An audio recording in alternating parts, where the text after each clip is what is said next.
What is subsistence crisis. अब भैया बात करते हैं सब्सिस्टेंस क्राइसिस क्या है। तो जब भी आपकी रोजमर्रा की जिंदगी पे काले बादल मंडराने लगे और सब कुछ तबाह लगने लगे, उसको बोला जाता है सब्सिस्टेंस क्राइसिस।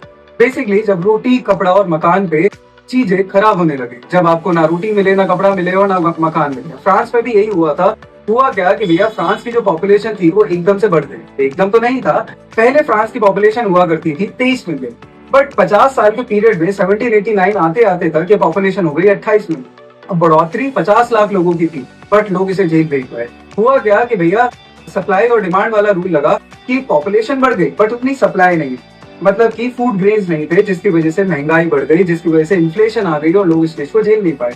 बट भगवान ने भी जो है भैया इनसे पंगे तो लेने ही थे, और उन्होंने भी जो बची बुची हार्वेस्टिंग थी ना सब बर्बाद कर दी, कुछ नहीं छोड़ा, जिसकी वजह से चीजें और खराब होने लगी, प्राइसेस बढ़ने लग गए, आसमान छूने लगे।